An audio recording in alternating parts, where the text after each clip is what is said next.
Ahlan wa sahlan. Bismillahirrahmanirrahim. Assalamualaikum warahmatullahi wabarakatuh. Allahumma sholli ala sayyidina Muhammad wa ala ali sayyidina Muhammad. Alhamdulillah kita berjumpa lagi hari ini, hari Selasa, tanggal 8 Jumadil Akhir 1443 Hijriah atau tanggal 11 Januari 2020. Seperti biasa Radio Solo Tarahim dan Rasil TV melalui YouTube kembali menghadirkan acara Ahlan wa Sahlan, dan kembali juga kami menghadirkan narasumber kita yang sudah 4 kali kalau salah nih kita undang, karena beliau ini nggak habis-habis ya, dari Kang Momon Kang Momon S. Maderoni, orang Majalengka ya. Beliau ini kalau kita ngobrol ke dia apa aja bisa ngobrol, mulai dari masalah mobil, masalah bagaimana kendaraan, masalah aspal, masalah elektro, masalah fisika, jalan-jalan. Beliau kan ini termasuk solis traveling, jadi kemana-mana, ke Malaysia, jalan itu dengan sendiri, nyarira aja sendiri aja, kemana-mana tuh sendiri. Karena kalau sendiri enak, kata misalnya kita melihat ada masjid tua yang unik, kalau kita mau rombongan kan kita mesti ngikutin yang lain. Kalau kita nyelonong aja masuk, nggak usah pakai permisi sama yang lainnya. Kita undang kembali Kang Momon Maderoni, Kang Momon S. Maderoni, lahirnya di Majalengka tanggal 11 Februari tahun 58, SD sampai SMA di Jatiwangi di Majalengka, kemudian kuliah di STTN, sekarang nama ISTN ya, jurusan elektro, pernah jadi guru fisika juga di SMA berapa tuh? 48. Punya anak, saking hobinya traveling, anaknya dikasih nama dengan nama gunung. Yang pertama Rinjani, yang kedua namanya Krakatau pria. Mereka sudah dewasa semua, hobinya juga sama, traveling. Assalamualaikum Kang Momon. Waalaikumsalam warahmatullahi wabarakatuh, Kang Krisna. Jumpa lagi ini untuk yang keempat kali nih. Itu kalau kesini mobilnya ganti aja, biasanya pakai Land Rover. Kang Momon kalau punya mobil ada tulisan 4x4, jangan parkir depan sekolah SD. Nanti diisi. Anggapnya 16. Nanti diisi 16 ya. Misalnya wah ada soal nih belum diisi nih. Dicoret aja 16. Aduh. Kang Momon sekarang ini emang udah banyak berubah ya. Kan dulu kalau olahraga golf itu orang-orang tua kebanyakan ya. Iya. Sekarang anak-anak muda seneng main golf. Itu Ya. tren baru sekarang. Ya tren baru juga banyak juga di camping. Dulu kita camping tuh anak-anak SMA dulu anak SMA atau pramuka atau anak pencinta alam. Sekarang banyak keluarga juga. Iya. Gitu. Dulu saya kalau camping itu pakai truk. Ya. Dulu kan saya ikut di Popala Putra Putri Pencinta Alam SMA 8. Oke. Jadi kalau camping kita Sewa ada yang punya truk tuh, nggak usah sewa-sewa. Oh, gitu. Ada namanya Memunah sekarang udah baru. Bapaknya punya truk, jadi kalau pakai truk dia untuk camping di mana tuh, Parigi, di situ gunung, di mana-mana, pakai truk, tuh pakai tenda itu. Sekarang justru mereka pasang tenda di mobil. Oh gitu. Roof tent di atas tenda, di atas mobilnya. Jadi memang sekarang trennya banyak mobil juga yang dirubah untuk camper van. Kayak di Amerika dong ya? Iya, memang ada beberapa kelas kan. Ada yang memang lengkap itu kendaraannya itu dari mulai untuk kebutuhan sehari-hari, dari mulai toilet pun ada mobil itu, kemudian dapur ya. Nah, itu kelasnya adalah motorhome. Tapi ada juga yang sekedar dia itu tempat tidur aja. Selebihnya kalau ada kebutuhan di jalan biasanya ke Hotel Merah Putih. Tahu nggak kan? Merah Putih. Apa itu? SPBU. Oh, SPBU itu Hotel Merah Putih. Kan bisa untuk mandi dan sebagainya ya. Kemudian yang kelas berikutnya itu sekedar dia untuk tidur aja. Biasanya disebut dengan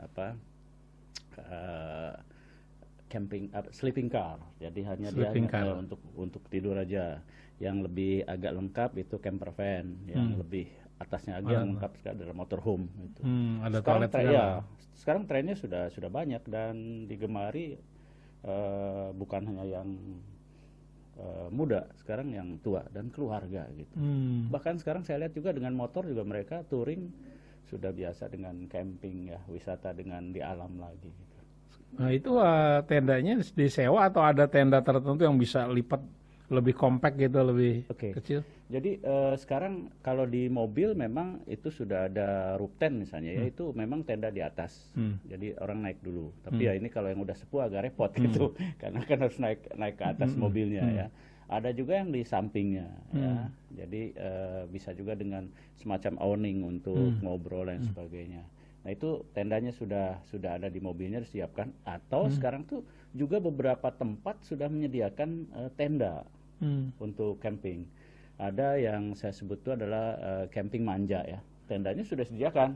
Tendanya seperti ya artinya bukan tenda yang Disediakan oleh pihak lokasi. Iya betul gitu. Dan itu sudah ada listrik kan. Kalau dulu kita itu kan adalah sandang, pangan, papan kan. Ya. Sekarang tuh sandang, pangan, papan, casan. Jadi casan juga udah ada di tenda itu ya. Dan itu memang sekarang sudah tren istilah dengan glamping itu, tenda glamping. Kayak ini dong, ada seorang arkeolog itu yang ngajak ponakannya, yuk ikut mau tahun baru, yuk ikut nginep di goa di gunung. Iya. Dan dia nginep di gunung, malam-malam tuh ponakannya tuh ngeraba-raba ini dinding-dinding gua, disangkanya, waduh ini udah mau punya minat artefak-artefak apa tulisan-tulisan kuno. Ngapain kamu kata omnya?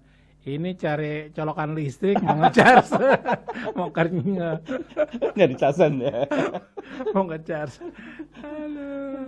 Jadi sekarang orang berpariwisata tuh tidak lagi di hotel, udah mulai agak berpindah ke tenda lagi ya. Iya.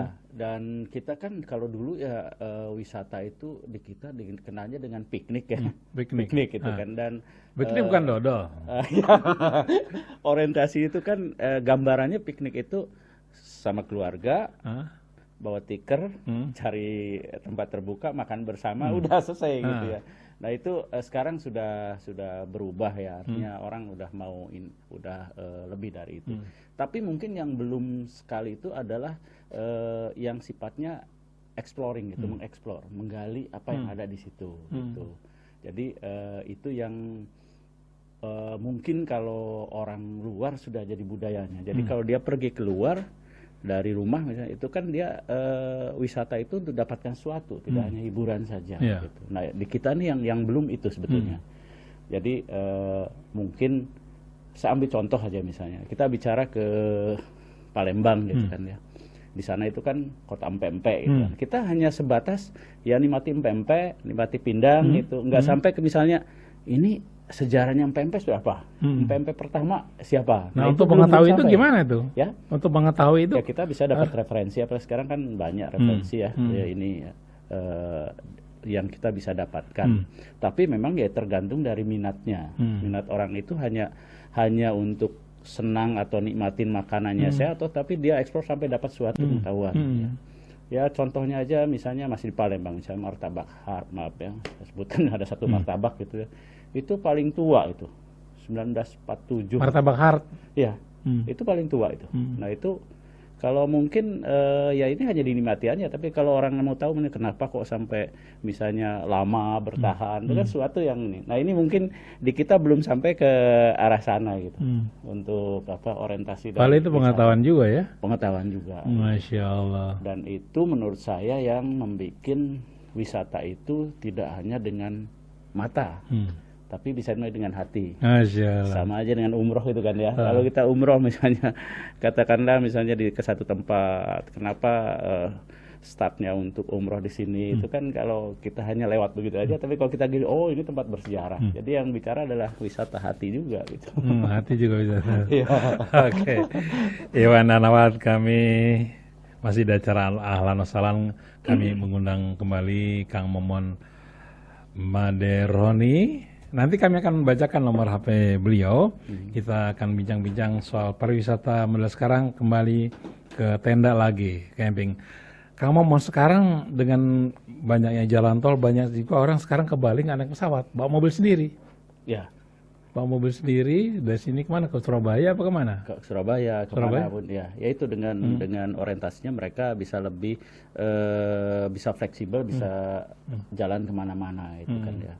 Dan sekarang ini kan di satu sisi itu selfie ini ya mungkin sesuatu yang apa ya, tapi ternyata dengan orang sekarang hobi selfie itu jadi promosi wisata Iya, yang ada betul gitu. betul. Saya Itu luar biasa pengaruhnya Instagram tuh. saya kebetulan 2 bulan lalu itu ya ikut stay di satu tempat ya, ikut membantu mengelola juga satu tempat wisata. Itu ternyata ketika tamu yang datang itu saya tanya, itu ternyata mereka taunya dari Instagram. Kita nggak pernah bikin Instagram gitu. Nah, jadi ya itu satu hal yang apa ya, yang positif juga gitu. Walaupun kadang-kadang yang selfie itu sekarang bukan anak muda aja, yang udah rempong. Kamu kalah ya. Kamu kalah. Itu bagus juga untuk pariwisata ini ya, apa promosinya. Dan paling seneng kalau ditanya di mana nih, waduh keren. Kalau saya berarti nih, biasa nggak pernah nyebutin tempatnya tuh. Ya. Jadi biar penasaran. Biar penasaran orang di mana ini. Sekarang tempat-tempat yang ini yang seksi-seksi apa? Jadi di Pulau Jawa, apa di Sumatera, apa di Aceh? Kalau Aceh saya kebetulan 2 minggu lalu ya, itu saya lebih tertariknya itu ya pertama dengan penerapan syariah Islam itu sana juga aman ya, artinya saya melihat malam itu perjalanan saya dari Banda Aceh ke Melaboh. Pakai sepeda? Enggak, saya naik mobil ya. Itu saya masih melihat itu orang perempuan tuh malam itu masih mau dengan masih berani dengan naik motor. Saya jadi indikasi juga bahwa memberikan satu keyakinan aman itu ya. Dan juga kita sendiri sebagai tamu diyakinkan juga. Saya sempat menanya satu lokasi juga. Ini saya mau jalan kaki ya, mau ke museum dan sebagainya. Itu Abri sendiri ngasih tahu saya, udah Pak naik ke beca motor aja. Dan di sini nggak akan bohongin, pokoknya nggak akan dibohongin harga. Katanya Bapak udah pakai itu aja. Jadi sesuatu yang bikin kita juga lebih nyaman itu. Di sana juga pantainya yang bagus. Pantainya ya. Pantai apa itu? Saya itu karena panjang ya, jadi saya nggak tahu tempat-tempatnya, hanya seperti gunung itu yang pinggir pantai itu adalah Grute. Itu saya cukup menarik untuk saya. Antara Melaboh ke Banda Aceh, semua pantai itu. Yang dulu daerah paling parah ketika ada tsunami.